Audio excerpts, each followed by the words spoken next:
In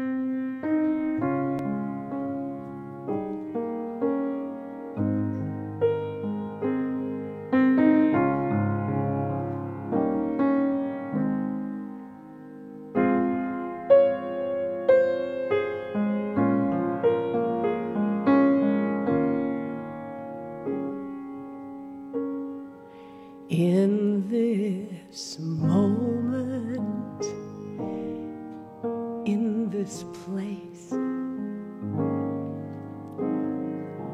I remember who I am, letting fear and worry fall away from me. I open my eyes, that's how I really see, really see. There is only love. There is only love, everyone. There is only love. Love that heals.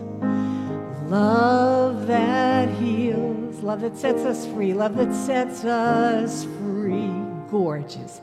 There is only love. Beautiful. When I lose my way and I feel like I've lost myself,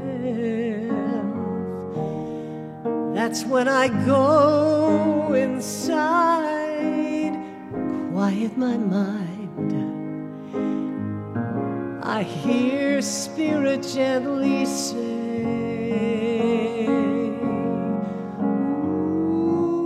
ooh, that there is only love. Gorgeous.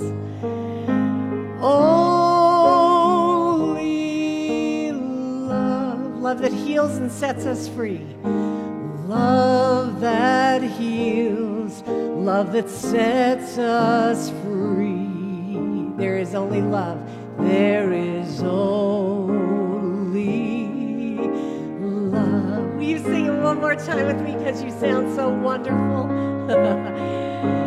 There is only love, only love. There is only love. Beautiful. Love that heals, love that sets us free. There is only love. Absolutely gorgeous. Thank you so much.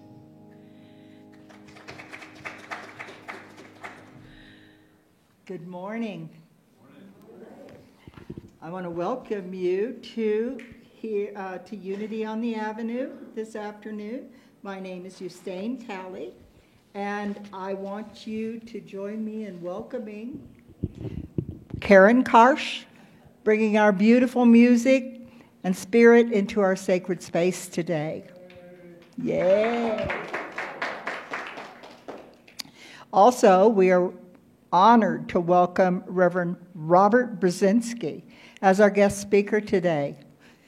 Thank you very much for being here, Reverend Robert. So I want to tell you a couple things about him. He was a partner with our Reverend David in his path to ordination as a CSL minister. And that was 10 years ago, of course, and he has devoted himself to a media ministry. And if you wanted to catch up with him, he does all sorts of programs on YouTube and on Facebook. And he does about 30 programs a week, right? So there's a lot there. You could check on him there today. So I want to tell you that he is a Colorado transplant. He has 2 teenage children. One is on his way to Colorado State University in Boulder, right, CU Boulder. And so we are very excited about that. And he tells me that nothing can get him away from Colorado. He loves it here. So we welcome him today. Thank you for being here. So I want to tell you that here at Unity on the Avenue, we are a radically inclusive community, and we welcome people from all walks of life and all spiritual, religious traditions, and all racial backgrounds, and even those not on a faith path. Everyone is welcome here. A couple of announcements this morning, and then we will settle into our time of worship. The continuing series on the teachings of Emma Curtis Hopkins is being offered on Zoom by our Reverend Doris. She has an email that's up on the screen right now, and she will give you a link if you email her at that link. Speaking of Reverend Doris, she will be offering a Monday night Zoom class starting on April 4th. It will be called Creating Sustaining Prosperity. It will address the process and steps on building a consciousness of abundance and how it is an evolutionary process. For more information on this, contact Reverend Doris. Just a reminder, we are in the middle of electing new officers to the Board of Trustees. The nominees are up on the screen, and they are Pam Goff, Alan Hubbard, and Heidi Houston. If you're a member, you should have received an email directing you on how to go about voting. There's also a link on our homepage of our website. Votes will be accepted through this Wednesday night at midnight. Here at Unity on the Avenue, we are centered in prayer. Today, our dear April James is our prayer chaplain, and she will be available after the service for one-on-one prayer. She will now lead us in prayer and our statement of faith.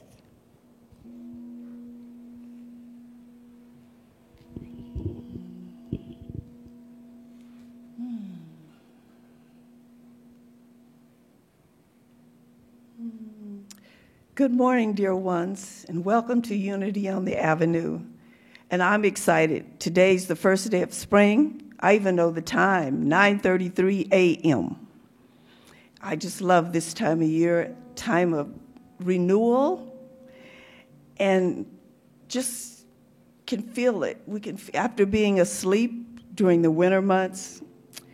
And our prayer today is offered by Penny Ware. It's called The Presence of God. And as we read this prayer, let's just stand in the firm affirmation that we stand right where we are and relax, and we trust God's transforming power that's within each one of us. God is fully present within me now and always, no matter what the condition is or the condition may be that you find yourself in. It may be a feeling of hell, but saying that the presence of God is with me.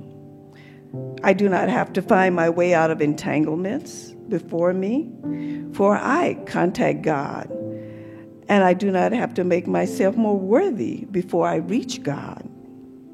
Right now, right where I am, God is. And God is a loving God waiting for me.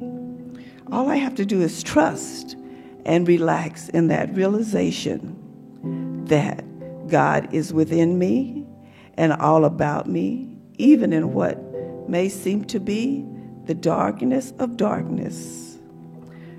Always know that the Christ presence is within you.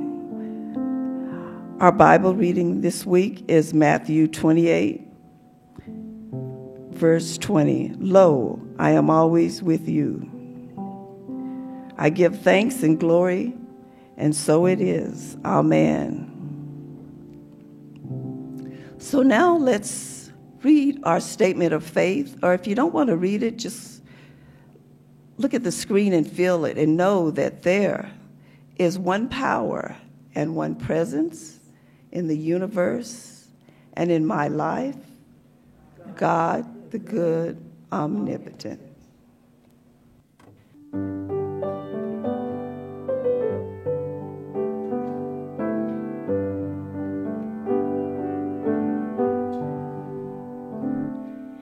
Surely the presence of God is in this place. I can feel the mighty power and the grace. I can hear the brush of angel wings. I see glory on each face. Surely the presence of God is in this place.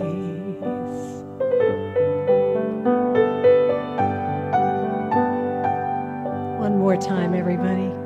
Surely the presence of God is in this place. I can feel the mighty power and the grace. I can hear the brush of angels' wings. I see glory on each face. Beautiful.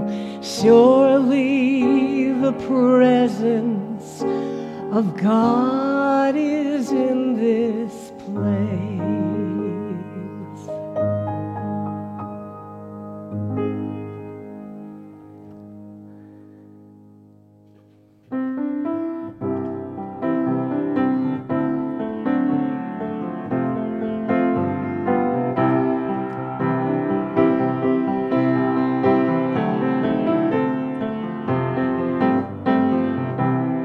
I'm in the right place at the right time, right where I'm supposed to be, isn't that right? In the right place at the right time, right where I'm supposed to be, because my soul is welcome here. My soul is welcome here, and I'm getting the message loud and clear.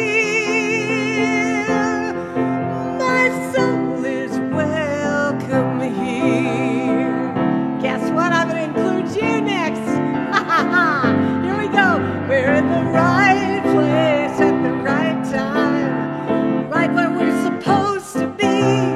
We're in the right place at the right time, right where we're supposed to be, because our souls are welcome here. Our souls are welcome here. We're getting the message loud and clear.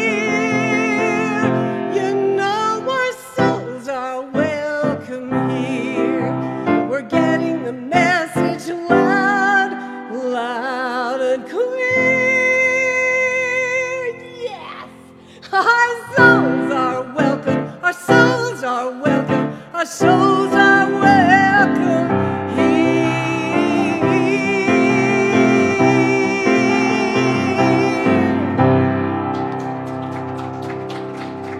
That's the way I love to hear it. Thank you so much. Oh, that's the way we like to hear it, isn't it, folks? Karen Karsh, thank you so much, dear one.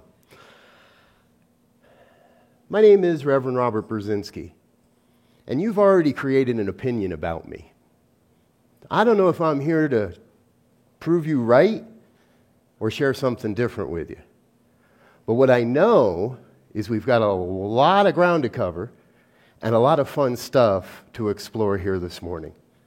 The talk is called the talk title, When God Calls, Will You Answer? Seems to have a very redundant answer to it. If the answer isn't yes, well, we might need to have a talk about that. But I do trust that each one here, by the very fact that you are here, and everyone watching online as well, the fact that you are here, you have heard the call of the divine at some point in your heart, in your mind. Maybe you've seen it on the street corner. Maybe it's just been a quiet whisper.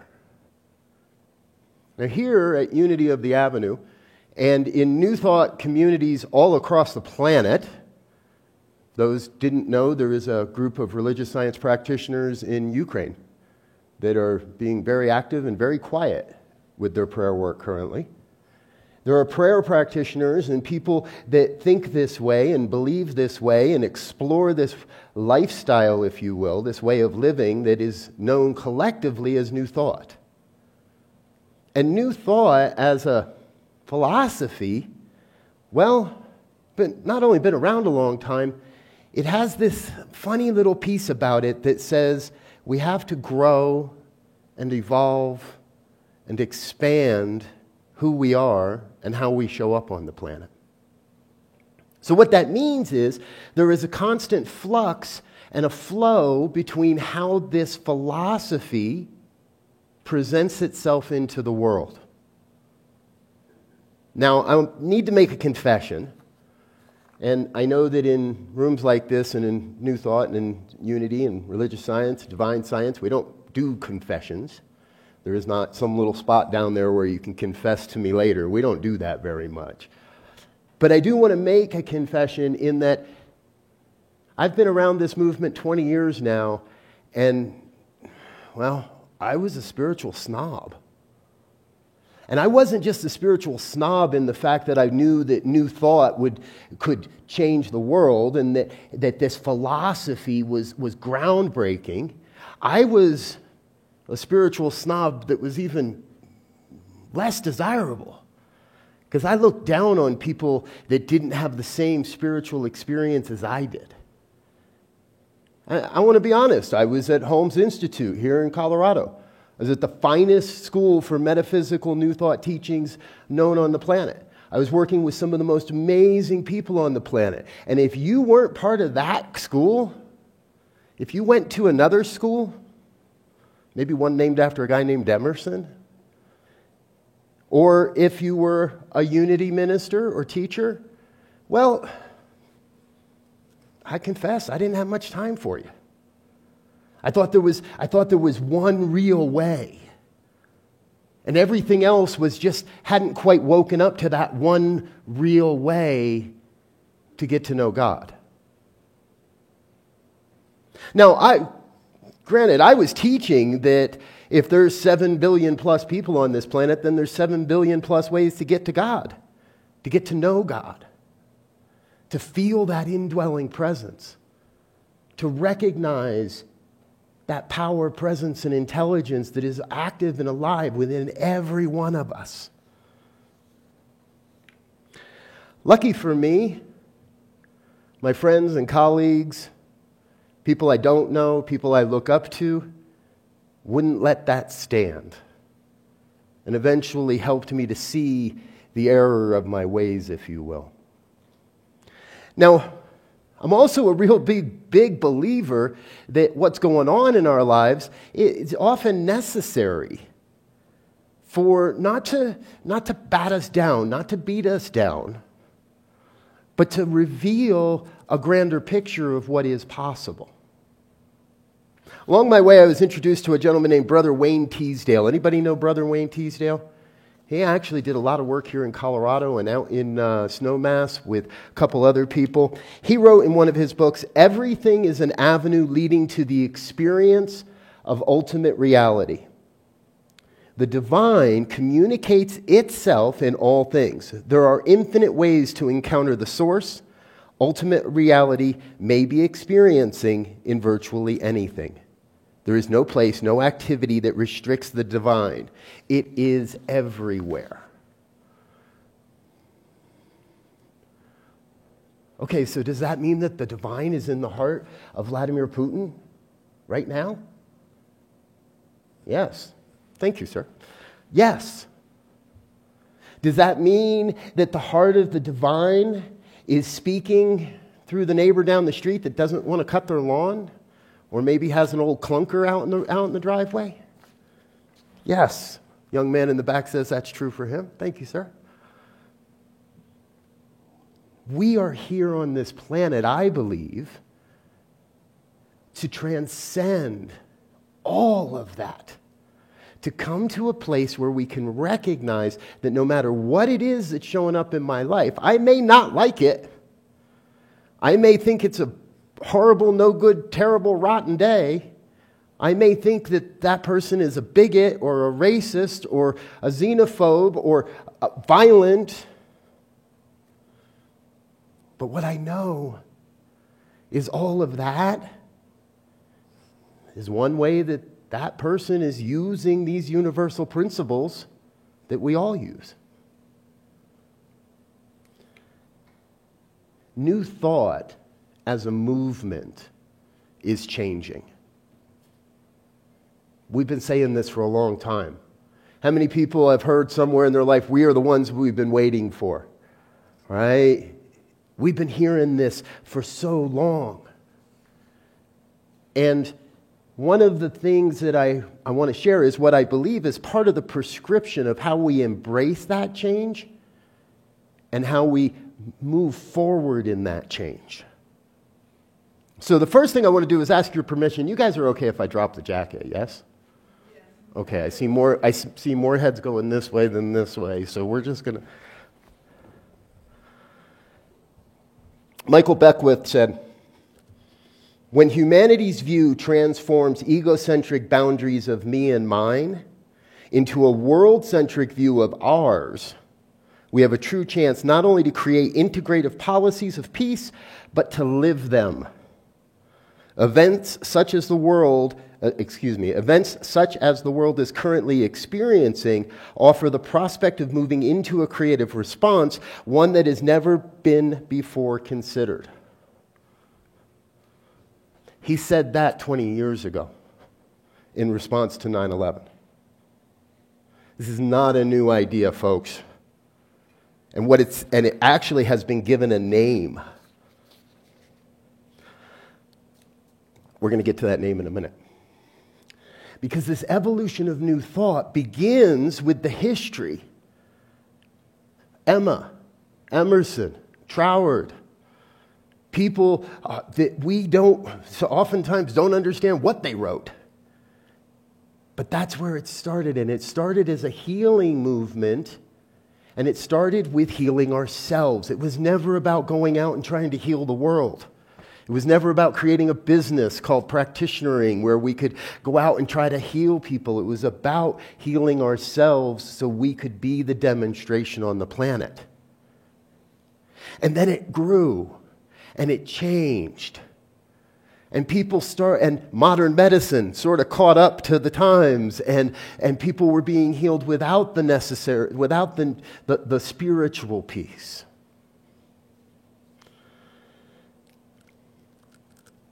Spirit loves to play games with ministers, if you don't recognize that. And oftentimes, this talk was done and put to bed last night about 8 o'clock, until about this morning when I ran into this. This is a guy named Yuval Noah Harari, and the book is called Sapiens, A Brief History of Humankind. As far as we can tell, from a purely scientific viewpoint, human life has absolutely no meaning. I stopped right there and said, what? Humans are the outcome of blind evolutionary processes that operate without goal or purpose. Our actions are not part of some divine cosmic plan, and if planet Earth were to blow up tomorrow morning, the universe would probably keep going about its business as usual. Well, he's got that part right. Hence, any meaning people ascribe to their lives is just a delusion. I think that's the delusion. I think that's the delusion because it looks at our lives, it looks at life as a whole from one's perspective, science. It completely negates the idea of there being an omnipresent, all the omnis, power, presence, intelligence. It negates the even concept that there could be something beyond us. We all know that's not true. We all know there's more. Our friend Michael Beckwith also created the life visioning process. What I love about the life visioning process is it is a truly in-depth spiritual practice where we get to commune and communicate with the divine. Now, right here we need to stop for a second and remind ourselves that when we use the word God, when God calls, it is an incredibly loaded term. I long ago stopped calling God He, and some might want to, and we have how many? 70 billion different names for God? Again, if there's 7 billion different people or more, that's how many different names there are for this divine thing. Well, in this process of visioning, however we approach the divine, we're being offered an opportunity to ask some questions and receive some answers, and ask some questions. It's a true dialogue. Early in my career as a New Thought minister, there's a great book that Ernest Holmes wrote, simple title, Can We Talk to God? The question is, the answer is yes. We can talk all we want. But are we listening? Are we listening not to some mandate or dictate, not to some old white guy in the sky telling us what to do? Not some old white guy living here on planet Earth telling us what to do either, but that's another talk. In visioning, we get to really dig in to what is it I'm here to be, and what is it I'm here to do, and what is my soul's purpose. And I will tell you, if you ask, if you approach the divine with an open and honest heart, the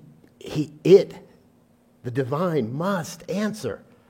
It's a universal principle. It is compelled to act. Around these rooms, we like to throw the word law around a little bit. And you'll hear me use that in my prayer at the end of this. The law is compelled. The universal everything is compelled by its very nature to take form and experience according to your beliefs. If it didn't, the whole thing would have fallen apart long ago. It has to.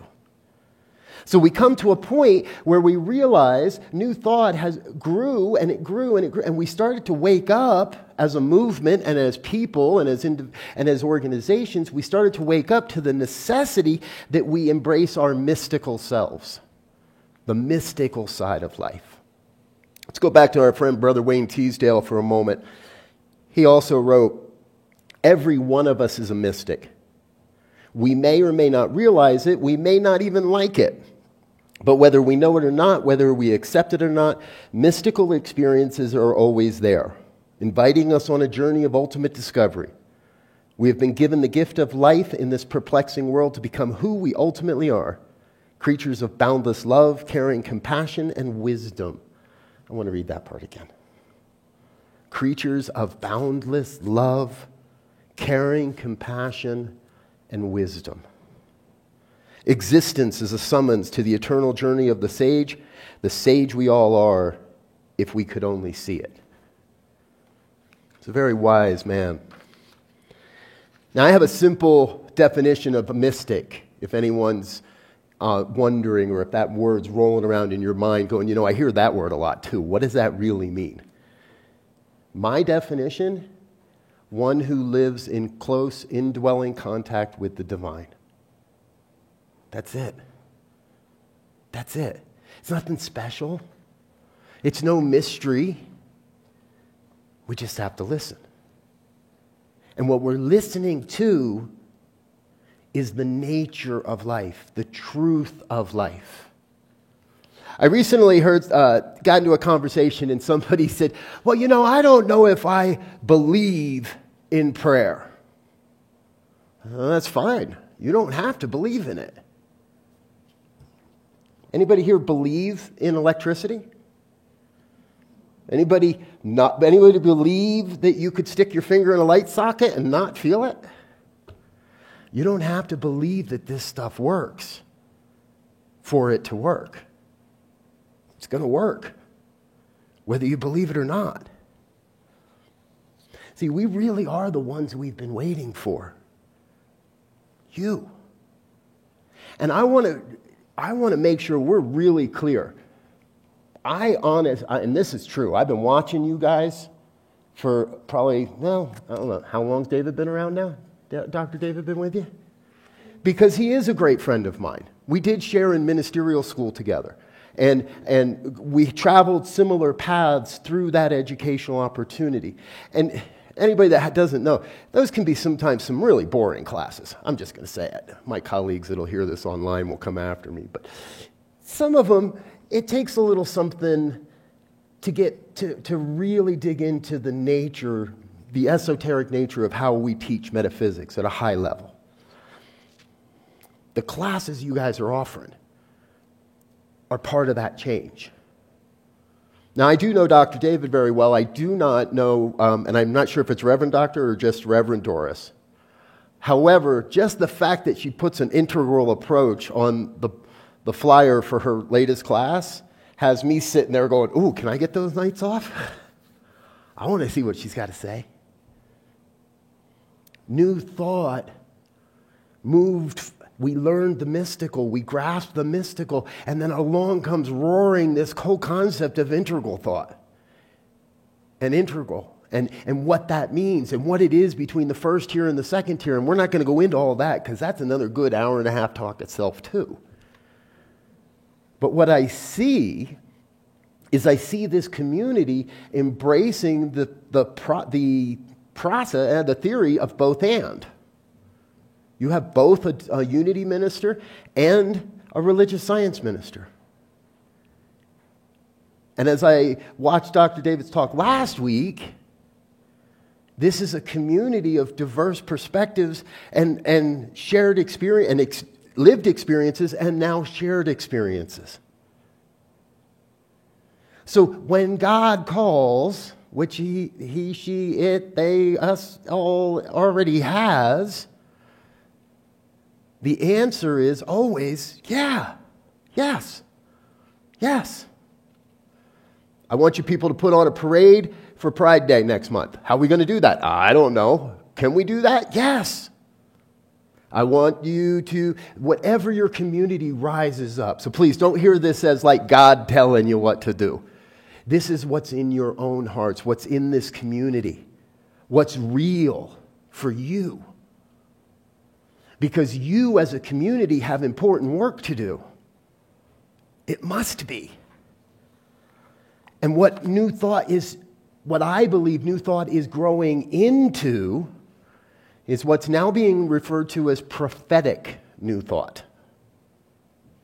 We're going to go to the next set of slides real quick. This is a woman I've been acquainted with only on the internet, Liza Rankow. When you first see it, it might look like Lisa Rankin, and they have a similar body style, but it's not. It's Liza Rankow. And she was the director of One Life Institute, which has now been sunsetted as an organization. And she's available online. You can find her. And this is from a paper, a scholarly paper that she wrote. So I've kind of squashed it down a little bit to try to get us all in here. In New Thought, as in the mystic traditions of many faiths, oneness is regarded as literal and absolute, and therefore must include not only the victim of violence and domination, but also the perpetrators. We opened with that, right? Thus, the oppressor and the oppressed and the oppressor are seen as one at the deepest level of God life, and it is that very recognition that creates the possibility of redemptive transformation and reconciliation. Maybe I should have just read that instead of talking with you for the last 10 minutes. In the prophetic application of New Thought principles, a just and compassionate world becomes possible not by simply shifting who holds power in society, but in shifting the paradigmic framework that guides beliefs, policy, and action. Oh, that sounds almost scary. Can we do that? Yes. Is that what's happening on the planet? Yes. She continues, When the transformation of individual consciousness, that is the cornerstone of New Thought, is translated into a corresponding commitment to work for the common welfare of all beings, it has the potential to provide fresh resources and perspectives for the social and political struggles central to the prophetic tradition. You all didn't know you were prophets, did you? Nobody told you that coming in the door this morning, did they? And yet you are. This philosophy has the power to change everything when applied. You know, that spiritual snob I was telling you about also happened at one time was thinking, wow, maybe let's just start a fundamental religious science. Oh my God, how I'm so grateful I got my butt kicked out of that idea. We can't go back to what used to be. The arc of life is ever upward. Those that are studying the spiral or following, I'm sure Doris is teaching it to you, the spiral is ever up and out. Our experiences become grander and greater.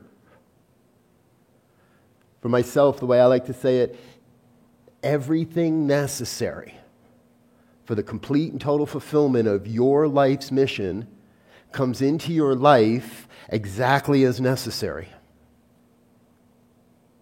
What that also means is if there's something that's not in your life right now, it's not exactly necessary. It will be, it may be.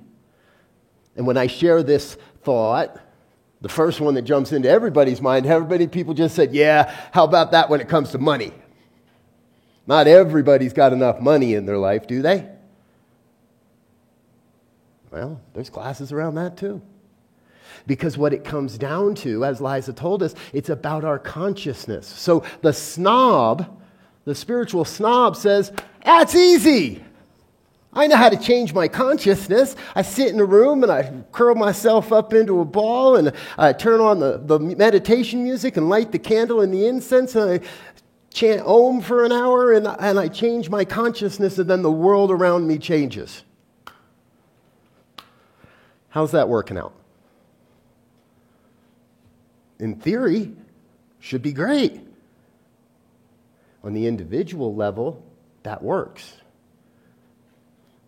But folks, we've heard the call today. We're not here to do this for ourselves anymore. If you're in this room, if you're watching this broadcast, that's not by mistake. Something led you to all of this. Your soul's call, your soul's purpose.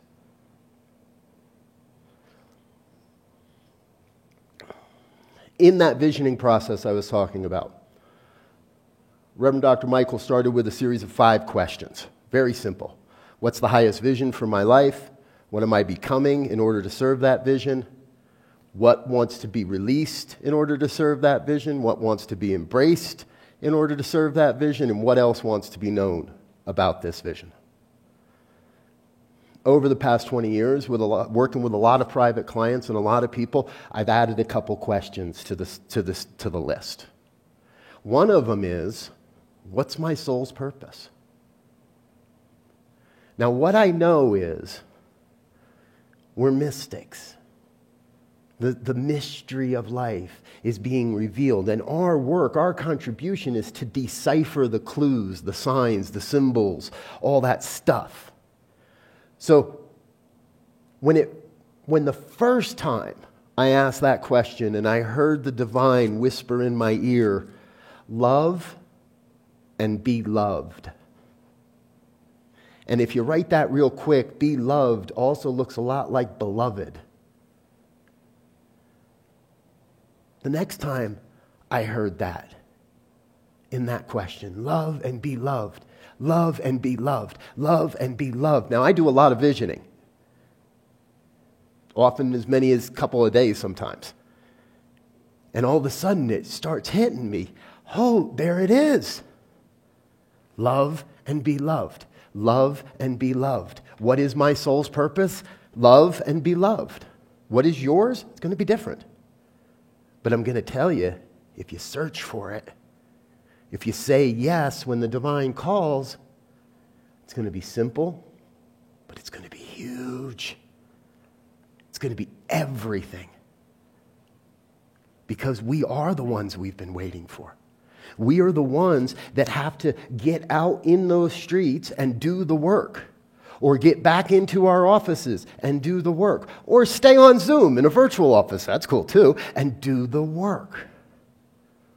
And we don't have to wait till Sundays to do the work.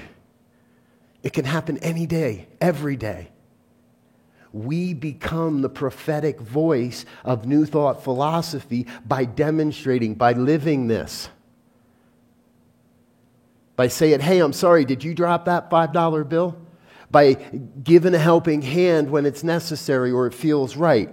I'm not talking about, if you got it, go throw $5 bills to everybody on every street corner if you got it. Personally, if it were me, I'd go down to King Soopers, buy a whole bunch of gift cards for $5 a piece.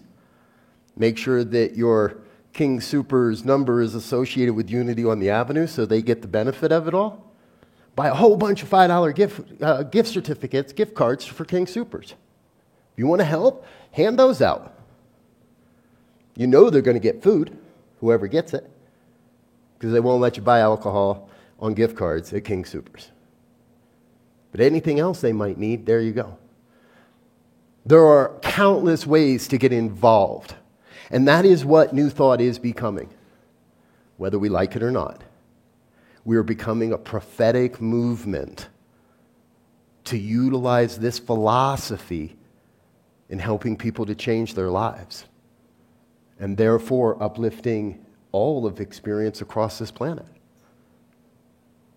Centers for Spiritual Living, there's a saying, we're creating a world that works for everyone. We borrowed that from a guy named Sharif Abdullah. If you get a chance, please look up Sharif, Common Ways Institute. Sharif said it back in 1999. We're creating a world that works for all. That doesn't mean all people. It means all of life. We're creating a world that works for all. And I think the fun part is you get to be a part of it. Before I leave, I'd like to share one more quote with you by another prophetic voice in the New Thought movement. This is Reverend Dr. Deborah Johnson, Inner Light Ministries, out of Northern California. However, there is some rumor they may be moving their ministry out of California, but I know that's only a move up if it is, bigger and better. And she said, and this one's a little small, you might not be able to read it, when we get to the point where we say we are one planet, where we are one people, the idea of sacrificing one person's life for another person's life is not acceptable. Calling human beings collateral is not acceptable. We've got to have the courage to move beyond divisiveness. If there is only one people that need to show up, if there is only one people that needs to show up everywhere, we need to see that in our economics, we need to see that in our child care, we need to see that in our education, we need to see that in health reform, we need to see that in how we treat our elders, and we have to stand on that. We have to stand that it is unacceptable to value some people more than others. It is unacceptable to run over a sovereign nation because our country's consumerism is so great that we want to take their resources. It is unacceptable. There's just one people here. Just one. And what I invite you to do is just fall into that oneness. Let yourself be lifted by the one. And when God calls, just say yes.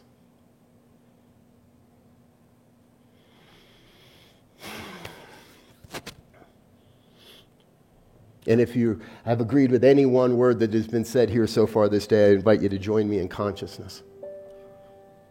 In a place where we come to recognize the one power, one presence, one infinite intelligence that is moving and being and having its being as all of life. All of life.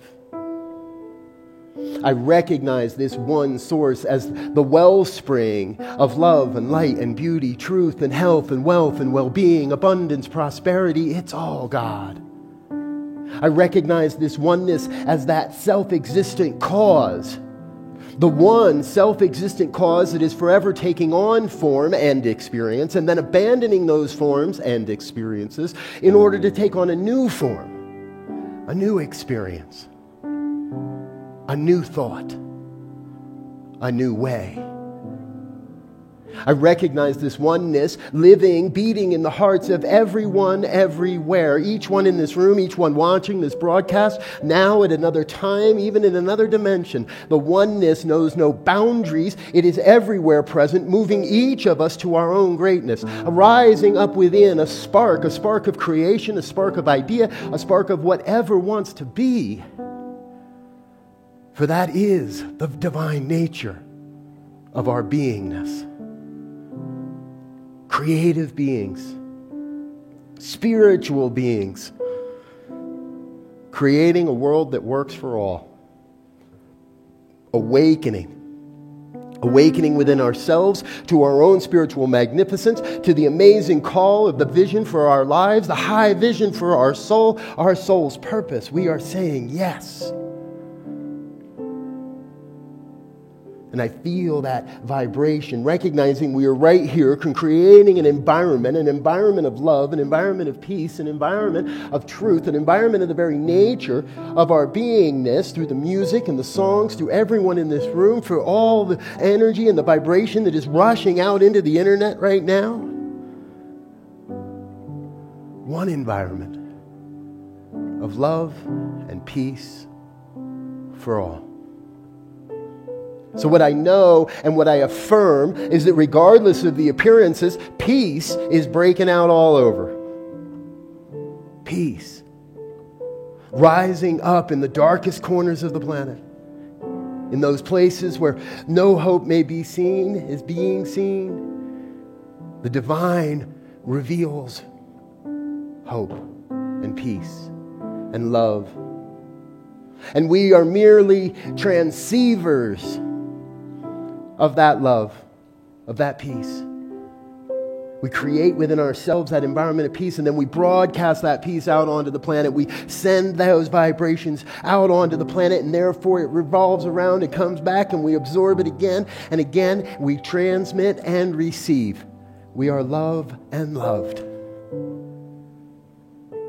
It is all one. All one. And it could be no other way. And so I am thrilled and filled with gratitude for this revelation of truth, this opportunity to be together as spiritual community, to uplift this vibration of peace, and most especially grateful to just let it all be. Knowing it is not mine to do, but mine to know, and then I wait for the inspired action to follow. I sit in the stillness and the silence, allowing the divine to direct the actions. And call it good. And if any word of this has resonated in any way, please join me in an affirmation of truth as we say together, and so it is. Dear ones, it is that time, one of the most sacred and special times of it all. It's that time we get to play with the abundance and the prosperity that is our divine birthright and our divine nature. If you're in the room, I think you know how this works. Somebody's going to come along with a basket. If you're online, there is a slide in front of you at the moment. It gives you a phone number where you can text to give. Check us out on, you can send in your donation that way, online at unityoftheavenue.org. You can also mail in a check. I don't know that I've done that in a long time, but I did bring a check. So we're going to call forth our usher, and we'll have a conscious giving affirmation here that goes with that. If you take a moment, take your gift in your hand, maybe with someone you're here with, or hold it to your heart, and just follow along and repeat after me. Divine love, through me, blesses and multiplies all that I am, all that I have, all that I give, and all that I receive. And so it is.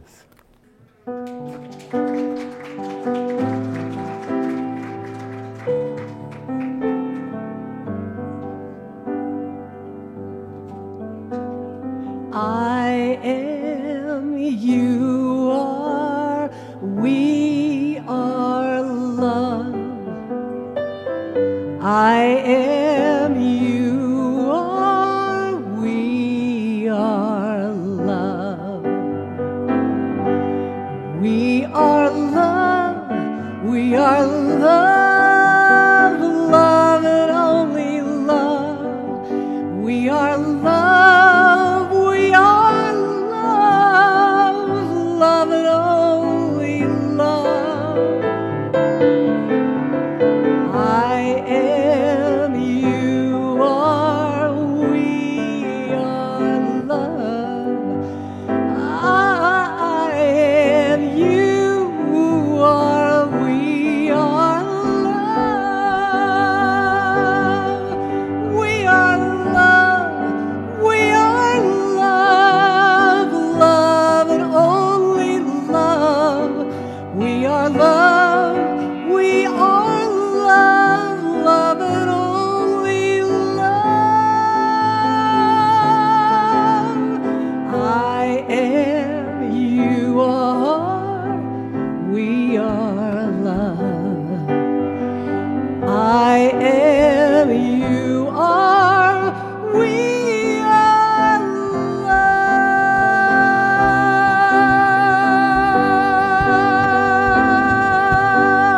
love. God bless. Thank you all so much. Ministers in Colorado, we love when we get to work with Karen Karsh. Well known. Get to work with Karen. All right. On the topic of giving, we also on the back table have the 2022 committed giving annual giving forms. If you're not sure what I'm talking about, well then let's have a quick conversation. Ultimately, this is the way that this community is able to better budget and plan for the coming year and beyond. It just is a form that says, "Hey, I'm committed to this community." There's an old saying in New Thought, I give where I'm spiritually fed. I give where I'm spiritually committed. And if you're spiritually committed to this community, I highly encourage you to take a look at that giving form or talk to Dr. David or Reverend Doris at any time about that. I'm sure they'd be able to give you more information. And now it's our time for our children's blessing. So I know we do have a couple of kids here, one that maybe doesn't want to be known as a kid any longer. That's okay, dude, I get it. But if you're with me, there's a slide, and please just recite along with me.